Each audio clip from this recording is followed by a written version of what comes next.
Our next Lessons from Leaders session surrounds media arts. And I am pleased to introduce Dain Olsen, co-chair of the Media Arts Committee, National Coalition for the National Coalition for Core Art Standards. Dain has 35 plus years of experience in administration and instruction as a K-12 higher ed teaching artist. He has developed and managed 15 media arts middle and high school programs and has been an intermedia artist for more than 20 years.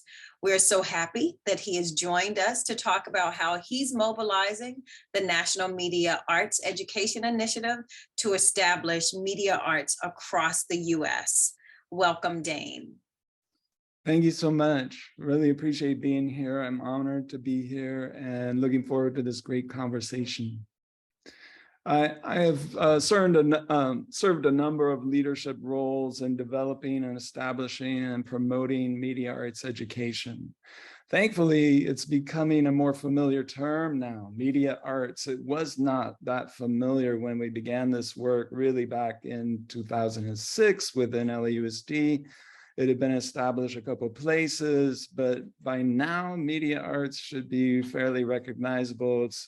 It's now across post-secondary, it's across the internet in different ways, and you see it in museums, you hear it in arts education a lot more, et cetera, et cetera. So, but nevertheless, I'll give some basics about media arts education. As Kimberly was saying, I've been a teacher for a long time, but specifically in LAUSD, 28 years. I just retired. So maybe I'm looking very relaxed now. So, except I'm kind of nervous about this. I've also been administrator at LAUSD, taught media arts, the range of media arts taught across digital imaging, filmmaking, video production, graphic design, etc., 3D design as well, and also visual arts, but I also have a significant experience in special education, English language acquisition, and higher ed.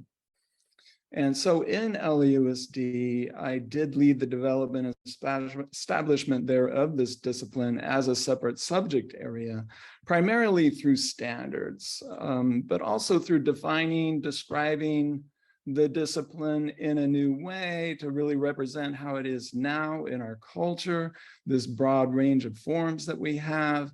And that work really is what kind of framed it and got it ready for the national presentation and development. We did in LAUSD also have a demonstration program, a network of classrooms which demonstrated media arts and demonstrated those standards. While we're working on standards and curriculum and defining the discipline, we really needed to see it in motion, see it with students, what could they produce in all of these different forms. And when we're talking about that, we're talking about the range of digital arts. I'm going to go ahead and put a quote here that comes from the framework in California for media arts, which you might want to look at some point. We'll try to share that link with you. But think about this broad range of disciplines and what this encompasses and brings really to education and for students as tools for learning. Okay, it's very difficult to wrap your head around it and then to kind of consolidate it in a way to say, you know, what's common throughout these, what is really media arts exactly, how do we teach it, how do we teach it effectively, how do students master these forms, to what degree are they separate, overlapping, interconnective, how does it work with the other arts disciplines? So we really had to be very I suppose, smart, you know, investigative about exactly how that plays out in language. How do you say it in ways that people understand it and can access it? And so how can the discipline grow and develop to its own promise? Let's see, this is a media arts medium that we are in right now. So think about it that way, metacognitively, in terms of the media that's all around us. It's in your hand, it's in your environment, you're seeing it in screens everywhere. And so think of media arts as very much this culture that we live in. And you think of it centrally as somebody who's producing these different kinds of mediums. And it's kind of agnostic to particular forms or, say, visual, different modalities, visual, sound, movement, et cetera, that come in the traditional arts. So it sits between the traditional arts disciplines, is overlapping with them, intersecting them. And so it serves this kind of amplifying, complementing role, but also an integrator. Media arts is very much an integrative discipline. It brings things together and connects just about anything. And it's a way of translating concepts. You know, you think of media arts, I have an idea. How am I going to share that idea? You may not want to just write it on a piece of paper. It's something you want to put on a web page, or it's something you want to add images to, or maybe you need moving things or motion graphics of some kind. And so you're thinking through this medium and thinking, how can I best portray this message? How can I best show it across these modalities? So the entirety of this whole area as media arts education becomes this dynamic, creatively unlimited area. It's transdisciplinary, it's project-based for students, it's experiential, and it's simulative. You can simulate reality, of course, with this form. Now, my own proposition is that media arts education can serve a central intersecting hub role for learning and creating in 21st century education. This could transform education, in my estimation. It inverts the paradigm of the teacher-centered to a student-centered model. Now, standards, which we've developed, essentially serve to frame this discipline for what students should know and be able to do. That takes a lot of thought and consideration in all of these forms. And how do you write those standards so that they apply to all those forms, but things to within class role to consolidate the discipline, a way to learn about it and actually.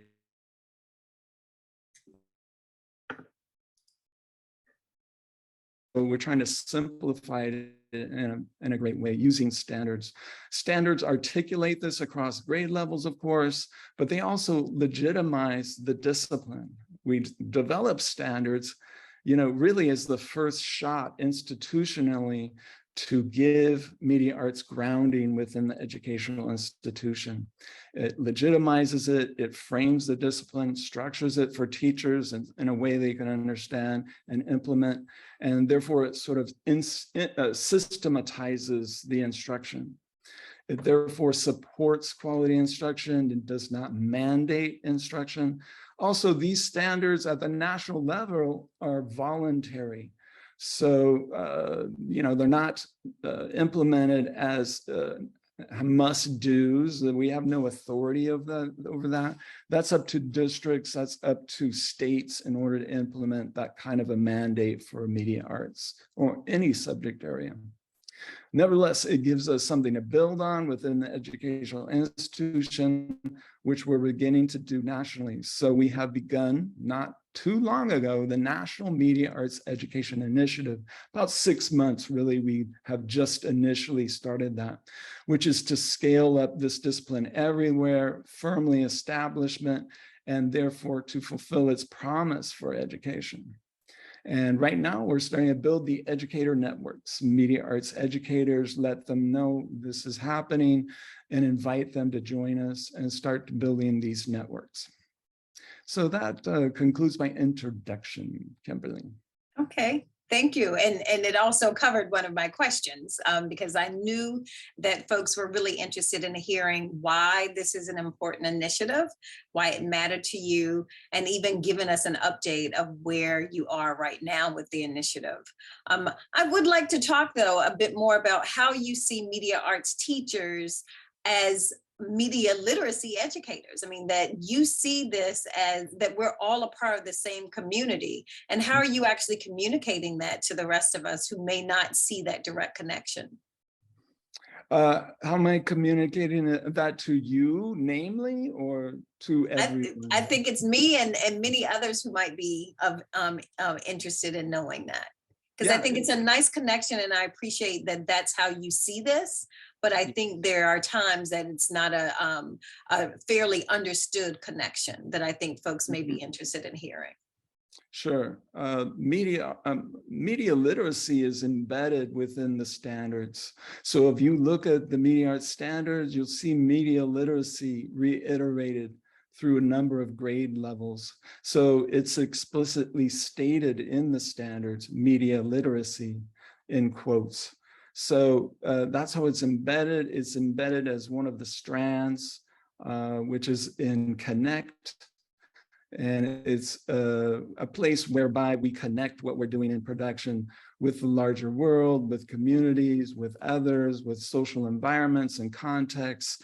And it's a very important aspect of media arts production is, why are you making media? What is it about? How does it affect the world around you? Does it impact your world?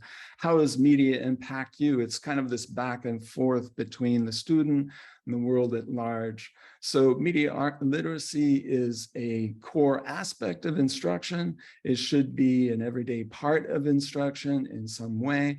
As students are gaining basic literacies in production, they are mastering the medium. They're understanding where it goes. They're understanding the forms that it takes. They're understanding how it works. How does it affect the audience? How does it manage their experience? They're analyzing these things. They're getting better at producing their own works. They're analyzing other works, professional works, works across the range of media arts and across our culture, and examining them critically. Also, they're considering how that affects culture. Where is it in culture? How is culture sort of consummated through media? How does media influence culture? And then we get in terms of social justice, in terms of truth, and terms of propaganda through the standards. So those things are embedded within the standards as well, which is why you all should understand that and realize that media arts education is a discipline that incorporates media literacy. It's a core part of it. And so we should consider ourselves partners in that sense. Absolutely, absolutely. And I would be remiss in not encouraging folks to put questions in the Q&A section if you've got some comments or questions you'd like to ask Dain.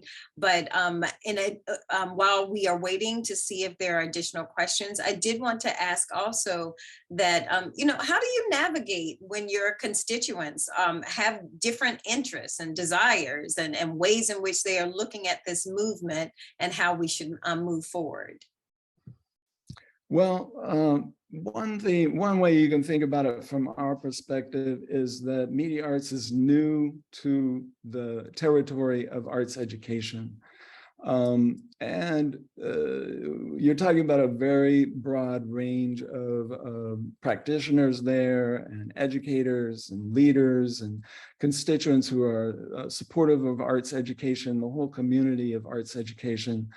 And you're bringing in a whole new subject area, and it's based in technology, and it's got some new ideas attached to it, and it's very powerful. It's a very powerful part of your culture. And so for a lot of people in arts education, it was maybe a little bit worrying. There was some skepticism. There was some guardedness about bringing media arts into the Arts Education Forum and actually giving it that status as a separate discipline with its own standards. But gradually people began to accept it and began to understand it. They began to see the importance of it, especially as we've changed over the past 10 years and become so much more media saturated as a culture.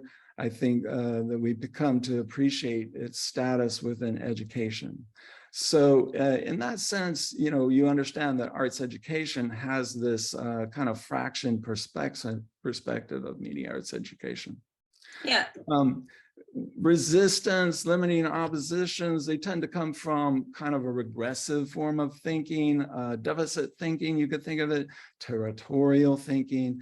We're already a small pie. We're just making our pie that much smaller if we bring this in. Not thinking of the potential of what media arts can bring as a total. You know, what's the gestalt that comes out of these parts that's greater than the sum of those parts that media arts can add to arts education.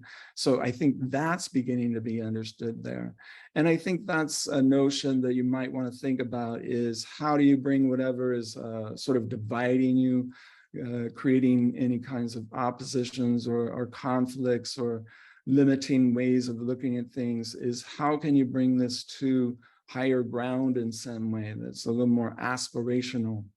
For media arts, that's easy. We dissolve walls. We don't build new walls. We build connections. And so it's a very much a 21st century way of thinking, that we think in networks and systems versus separate silos that can remain by themselves. So we have to get used to partnerships and collaborations across the board. We're more powerful for that. We reflect greater diversity and greater strength in that sense. So in a way, conflicts, inner conflicts show kind of a healthy organization with differing viewpoints. And so we should not clamp them down. We should really embrace all these perspectives and see what we can learn from it. How can we grow from it? How can we improve from it?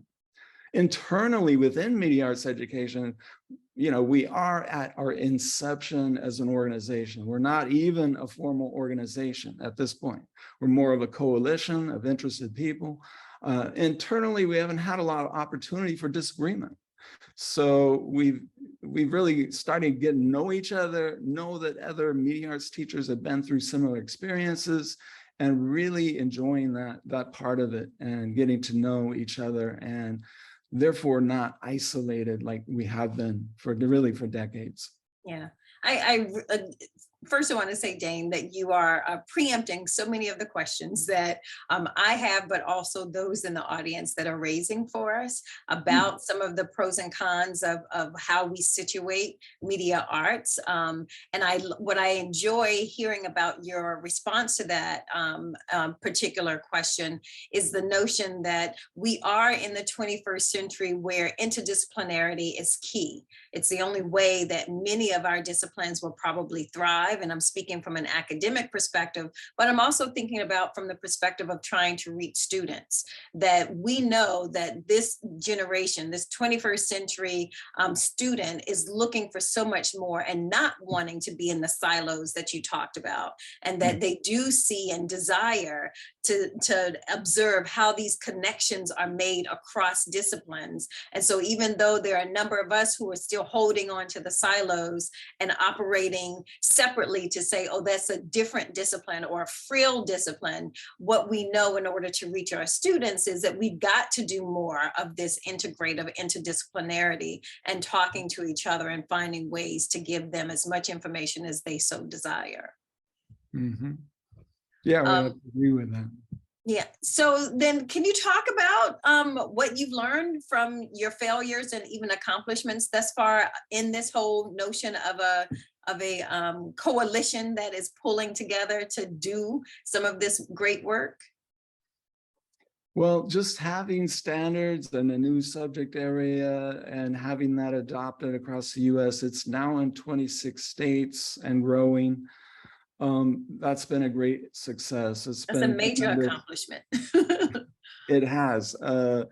And, you know, have it adopted in my state, California, being a part of that effort, really seeing it solidly established here was very gratifying. At these various stages of media arts education development, I've always been nervous that it would be quashed, that it would be pushed aside, that it would not be supported, that it would be opposed, that people would find a way of undermining it. And there have been instances where it has been sort of deleted in different parts of the process. And so I've really been kind of not pushing it overtly through this process, waiting in times that I have to, And you have to kind of take these things strategically. Once it was published in California, I kind of breathed a sigh of relief and said, you know, it's real. This is happening. It's published. They can't take it back. And so, you know, it's just great to meet that moment. Now, the arts in general, you know, embrace this adversity, this idea of failure and challenge. So it is a moment for creative adaptation when you do have obstacles or obstructions. One mistake perhaps is I had a long pause in my involvement at the national level. I just wasn't working on it. I was so busy at the local level just teaching, which I've been doing this whole time, and doing my own work in schools and work for California, et cetera, at that basic level. But we hadn't been moving it forward at the national level to build this collective network, to do the first steps to establish it nationally. So I feel like we're a little bit behind. We could have started that sooner. There are mistakes in the standards, you know, they're not perfect. I look back at them sometimes and say, gosh, that's really not easy to understand what that means exactly. So that's been a little challenge. But, you know, in terms of really big mistakes, no, things have been relatively good in how they've turned out. The development of the standards was great, working with those different arts organizations. The kind of arguments we went through and the development made this a really strong document at the national level for all of the art standards. And it's great that they're all interconnected and connected and integrated and supporting each other in certain language and say, or enduring understandings and so forth. Yeah, and even, you know, Dain, even in the spirit of recognizing some of the things that need to be altered or changed in the standards. I mean, I think the beauty is that we as educators recognize that this is ongoing, that this is not finite, it's not fixed, it's not something that can't be addressed or touched ever again, but in fact gives us an opportunity with the more that we learn to be able to do something different so that we are able to address those concerns. So I think so I wouldn't even consider that being a failure at all. But so then in the spirit of the conference theme, talk to us about how you can help, how can you help us to level up? And how can we help you? Like, what are you suggesting or recommending or thinking that we should be doing next to help level up? Well, that's why I'm here really, is we need to be partners. I want to encourage us to get together, to know each other, to know that we're partners, really kind of just assume that, because there's an indivisibility between media literacy and media arts education. It's built into our conceptual structure. It's something we need more work on. I'm not saying that all media arts educators are great media literacy educators. Right. Let's say to the contrary, we need a lot of professional development. We need really great kinds of curriculum to bring to them to support that work and that development and the awareness that they need from your organization. We can grow together. I'm sure there are things that you can learn from media arts education as well. It's a whole different perspective to get into that. Media production, I think, is, as you have understood recently in your core principles, media production is an incredible and essential part of gaining media literacy, and absolutely one which students are enthused with, they're engaged by. So very important to keep that instruction, you know, vigorous for them, vibrant, and sort of beautiful in their ability to create things. In terms of that relationship as well, yeah, I would like you to join Media Arts Education. I would like you to support it. Go to Media Arts Edu, it's EDU, mediaartsedu.org, Media Arts Edu.org, if you could put that link in.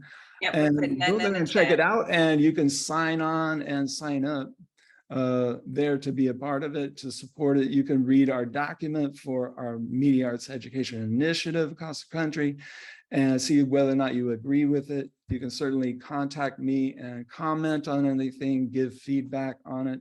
Is it something you can support? Is there anything that you feel that you cannot support? in effect, this discipline is for you. This is your discipline. I hope you think of it that way. I think if you think of media arts educators and teachers everywhere as being your teachers,